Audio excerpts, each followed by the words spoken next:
오늘 말씀의 제목은요, 왕의 고난에 동참하라입니다. 다윗은 성경에서 예수님을 가장 잘 보여주는 인물 중에 한 명이죠. 우리는 이것을 예표라고 부릅니다. 어제 저녁에도 제가 설명을 잠깐 드렸는데요. 예표는요, 그림자와 같은 거예요. 하늘을 보지 않아도 땅에 그림자가 들이우는 것을 보면은 하늘에 구름이 지나가서 태양을 가렸구나라는 사실을 알 수 있어요. 마찬가지로 다윗의 삶을 보면은 예수님이 아직 오지 않은 시점임에도 불구하고 장차 오실 메시아가 이런 모습이겠구나 하면서 다윗의 모습을 마치 그림자 보듯 하여 예수님의 모습을 소망할 수 있습니다. 물론 다윗의 모든 삶이 예수님의 삶을 드러내는 것은 아니에요. 죄에 무너진 다윗의 모습은 오히려 예수님의 모습과 완전히 반대 방향입니다. 그러나 다윗이 왕으로서 기름을 받고 하나님의 뜻을 따라 사는 삶의 모습들은 한편이 참 왕으로 오실 예수님의 모습을 보여줘요. 여러분, 이제 우리가 함께 다윗의 인생의 모습을 여러 커트를 봤잖아요. 여러분 생각에는 어떤 모습이 다윗이 예수님을 가장 잘 보여준다라고 생각하십니까? 저는 다윗의 여러 인생의 장면 중에서 특별히 오늘 모습이 예수님의 삶과 예수님의 십자가를 가장 잘 예고하는 장면이라고 생각을 합니다. 사실 오늘 장면을 보면요, 영웅적인 모습은 아니에요. 승리하는 모습도 없어요. 정말로 초라하고 서글픈 장면입니다. 한 나라의 왕이 반란군을 피해서 도망하고, 심지어 그 반란군은 누구죠? 압살롬 아들이에요. 그럼에도 이 장면이 예수님의 모습을 정말로 잘 나타내는 명장면임을 여러분도 오늘 설교가 끝날 즈음에 함께 공감하실 줄 믿습니다. 먼저 우리 함께 볼게요. 여러 가지 정황이 있겠죠. 그런데 만약에 여러분이 다윗 왕이라면은 아들이 반란군을 일으켜서 옆에 있는 도시에서 예루살렘으로 쳐들어오고 있다, 이 소식을 들었을 때 여러분은 어떻게 대처하시겠어요? 할 수 있는 노력이 있다면 어떤 노력을 하시겠어요? 압살롬과 협상 테이블을 마련해서 협상을 하시겠습니까?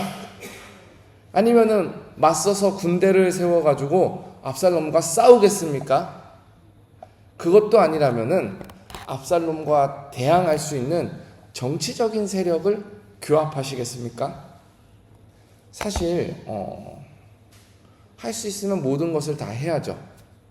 근데 다윗은 한편으로는 제가 봤을 때 체념한 사람처럼 보이기도 합니다. 상황을 반전시키기 위한 어떠한 노력도 하지 않고요, 오히려 패배자처럼 도망가고 그 와중에 다윗이 울어요. 근데 말씀을 조금 더 깊이 들여다보면은 이러한 모습들이 다윗이 체념해서 다 포기해서 하는 것이 아니라 정말로 다윗이 하나님께 모든 것을 맡겼기 때문에, 정말로 다윗이 하나님을 잘 믿었기 때문에 이럴 수 있었다라는 사실을 우리는 알 수 있어요. 한번 볼게요. 오늘 읽은 말씀은 아니지만 14절에 이런 내용이 나옵니다. 다윗이 예루살렘에 함께 있는 그의 모든 신하들에게 이르되, 이러다 도망가자. 그러지 아니하면 우리 중 한 사람도 압살롬에게 피하지 못하리라. 빨리 가자. 두렵건대 그가 우리를 급히 따라와 우리를 해하고 칼날로 성읍을 칠까 하노라. 자, 여기를 보면 이제 다윗의 마음이 굉장히 다급한 것을 알 수 있죠. 그리고 다윗의 입술에서 신하들에게 야, 빨리 도망가자. 두렵다. 너네들 빨리 안 가면 다 죽는다. 이렇게 말을 해요. 다윗은 분명히 급히 도망가자, 시급하다, 이런 상황에서 다 데리고 나가는데요. 여러분, 이렇게 위급한 상황에, 도망가야 되는 상황에 누가 가장 앞서가야 될까요? 지금 어떤 분이 다윗인 것 같다고 하는데, 사실 이렇게 정치적으로 위급한 상황에서 왕이 가장 먼저 가면서 도망가는 것이 일반적인 역사에 있었던 일들이에요. 그리고 우리 쉽게 말해서 장기를 둬도 왕을 가장 먼저 피하게 하지, 조를 가장 앞에서 다치게 하지, 왕은 보호하잖아요. 근데 본문을 보면요, 다윗이 가장 늦장을 부려요. 집집마다 서면서 백성들을 위로하고요. 그리고 신하들을 만나면은, 야, 신하들 너희 먼저 가. 내가 제일 뒤에 갈게. 이런 모습이 보입니다. 제가 읽어드릴게요. 17절에 왕이 나가매 모든 백성이 다 따라서 벳메르하게 이르러 멈추어서니, 다시 이제 갈 때마다 멈추어서는 장면이에요. 또 18절에 그의 모든 신하들이 그의 곁으로 지나가고, 왕이 신하들을 지나가는 게 아니라 다른 신하들이 왕의 곁을 지나가도록 합니다. 모든 그렛 사람과 모든 블레셋 사람과 및 왕을 따라 가드에서 온 모든 가드 사람 600명이 왕 앞으로 행진하니라. 심지어 이방인들도 왕보다 먼저 갈 수 있도록 다윗이 뒤에서 기다려주는 거예요. 또 22절에 보면 다윗이 이때에게 이르되 앞서 건너가라 하매 가드 사람 이때와 그의 수행자들과 그와 함께한 아이들이 다 건너갔더라. 다윗이 제일 뒤에 가죠. 그리고 연약한 사람들을 먼저 보내요. 마치 타이타닉 영화에 보면은 타이타닉 호가 침몰할 때에 약삭 빠른 사람들은 옆에 있는 고아를 데리고 끌어안고 아기가 있어요, 같이 태워주세요 하면서 구조선에 올라타는데, 점잖은 신사들은 어린아이와 여자애를 먼저 다 태운 다음에 뒤에 가장 늦게 머뭇거리다가 죽는 모습과 같이 다윗이 연약한 사람들을 챙기고 가장 앞에 보냅니다. 근데 이 모습만 이상할 뿐만 아니라 또 다른 모습이 있는데요. 다윗이 이 행렬에서 하나님의 언약궤를 돌려보냅니다. 하나님의 제사장들이 언약궤를 가지고 이것도 가지고 가야죠 하고 쫓아나오는데 다윗이 그것을 돌려보내요. 25절에 왕이 사독에게 이르되 보라 하나님의 궤를 성읍으로 도로 메어 가라, 이렇게 말을 해요. 여러분, 언약궤는요 이스라엘의 국가적인 상징이에요. 마치 우리 조선시대에 옥새가 있으면은 그 옥새를 지키고 어디를 가든지 왕이 옥새를 가지고 다니던 것과 같이요, 이스라엘에 있어서 이 언약궤라는 것은요 왕의 통치의 정통성을 부여하는 아주 중요한 역할을 해요. 그리고 그뿐만입니까? 언약궤는 하나님의 임재를 상징하고요, 그리고 이스라엘이 언약궤를 중심으로 모여요. 오죽하면은 사무엘상에 보면은 이스라엘 백성들이 블레셋과 전쟁할 때에 언약궤를 가지고 전쟁터에 갔다가 거기서 언약궤를 뺏기는 사건이 있죠. 그러니까 이스라엘 사람들은요 언약궤 뒤에서 하나님께서 실제로 역사하시는 그 실질적인 역사성보다 언약궤가 있으면 승리한다라는 상징적인 물건에 더 관심을 가지고 있는 거예요. 그런데 제사장이 이 언약궤를 가지고 다윗을 따라 나오면은 아마 보통의 왕이었다면, 보통의 사람이었다면, 야, 그래, 이것도 중요하지. 이거 있어야 하나님이 우리와 함께 하신다라고 할 수 있지. 이렇게 하면서 상징적인 물건에만 관심을 뒀을 거예요. 그런데 다윗은 오히려 그것을 갖고 나오는 제사장에게 이것을 갖고 돌아가라, 그러면서 하는 고백이 25절 하반절에 만일 내가 여호와 앞에서 은혜를 입으면 도로 나를 인도하사 내게 그 궤와 그 계신대를 보이시리라. 26절에 그러나 그가 이와 같이 말씀하시기를 내가 너를 기뻐하지 아니한다 하시면, 만약에 하나님이 다윗을 기뻐하지 않는다 하시면 종이 여기 있사오니 선히 여기시는 대로 내게 행하옵소서 하리라. 이것을 보면 정확히 알 수 있죠. 다윗은 포기한 것이 아니라, 체념한 것이 아니라 맡긴 거예요. 믿은 거예요. 늦장을 부리도 언약궤를 돌려보내도 하나님께서 다윗을 붙잡으시면 돌아올 것이다. 하나님께서 다윗을 싫어하시면 하나님의 뜻에 나를 맡기겠다. 다윗은 정말로 믿었기에 하나님의 주권을 따랐기에, 왕의 자리는 하나님이 맡기시는 자리임을 알았기에 사람의 힘으로 쟁취하려고 하지 않고, 심지어 도망하는 그 자리에서도 하나님께 무릎 꿇는 장면을 보여줘요. 그래서 압살롬과 협상하려고 하지도 않았고요, 정치적인 기교를 부리려고 하지도 않았고요, 아주 어리고 순한 양처럼 피난길에 끌려가듯이 올라섭니다. 이것이 진짜 신앙 있는 사람의 모습이에요. 그리고 그러는 와중에 다윗은 오직 하나님께만 집중을 해요. 우리 30절을 한번 같이 읽어볼게요. 다윗이 어떻게 집중하는지 같이 읽어보겠습니다.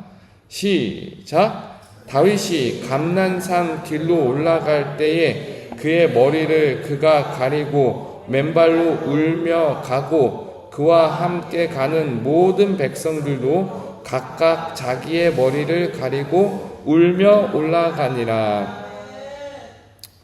머리를 가리는 것은 이제 슬프고 힘들 때 하는 행동이죠.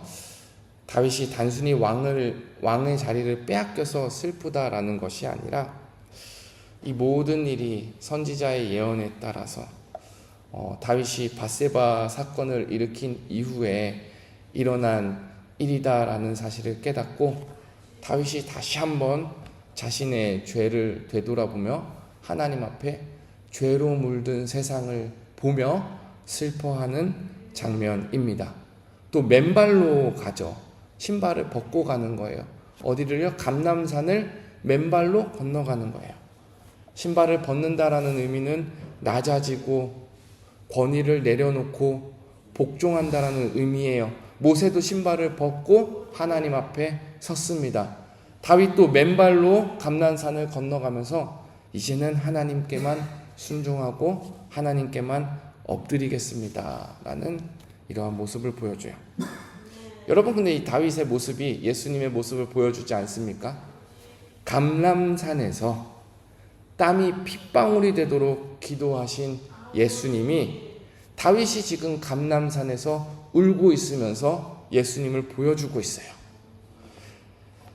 온 유대 사람들과 심지어 자기 제자들에게 배신당한 예수님이 자기 아들과 자기 충신에게 배신당한 다윗 왕을 통해서 나타나고 있습니다. 그럼에도 불구하고 원망하지 않고 하나님에게 모든 뜻을 맡긴 예수님의 모습을 다윗이 오늘 이 장면 가운데서 하나님의 뜻대로 행하시옵소서 이렇게 보여주고 있습니다. 여러분, 그러면 우리는 이 가운데 어떤 사람이 되어야겠습니까? 왕이 고난을 받고 있는 이 장면 속에 여러분은 어떤 사람이 되겠습니까? 저는 30절에 답이 있다고 봅니다. 30절 하반부에 그와 함께 가는 모든 백성들도 각각 자기의 머리를 가리고 울며 올라가니라. 누구든지 주 예수 그리스도를 따르려면 각각 자기 십자가를 지고 예수님을 따르라 하였습니다. 다윗을 따르는 다윗의 사람들은 각각 자기 머리를 가리고 하나님 앞에 슬퍼하고 애통하면서 울면서 따라갔다라고 합니다. 이것이 우리 그리스도인들이 다시 오실 왕을 기다리는 자세여야 합니다. 여러분, 한번 생각해 보십시오. 지금 다윗과 함께 고난을 받는 백성들이 있고 다윗 반대편에서 다윗을 공격하는 백성들이 있어요. 근데 다윗이 지금 잠깐 피난하고 어려운 길 때문에 예루살렘을 떠나는 것 같지만, 하나님께서 나중에 다윗을 다시 원위치시킬 때, 다시 왕으로 돌아오게 할 때 누가 다윗과 함께 영광의 자리에 있겠습니까? 다윗과 함께 울며 떠난 사람들, 또는 다윗이 예루살렘에 남아서 제 자리를 지키라고 명령한 그 명령을 받들어서 다윗에 순종한 사람들, 이 모든 사람들이 다윗이 돌아올 때에 함께 영광을 누릴 사람들입니다. 우리 교회 공동체는요, 개인이 아니에요. 다윗과 함께 울며 따르는 사람들이 있었듯이 우리도 예수 그리스도와 함께 우리 각자의 사명, 십자가를 지고 따라야 할 줄 믿습니다. 저는 오늘 말씀을 로마서 8장 17절로 결론을 짓겠습니다. 로마서 8장 17절을 우리 함께 읽겠습니다. 로마서 8장 17절입니다.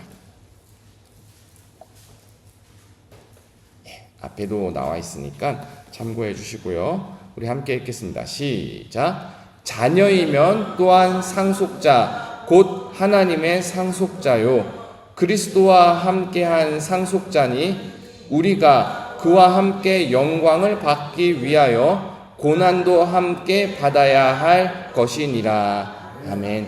여러분, 오늘 이 말씀이 가슴 가운데 또 여러분의 영혼 가운데 큰 위로와 그리고 중심을 잡아주는 말씀이 되기를 주님의 이름으로 부탁드립니다.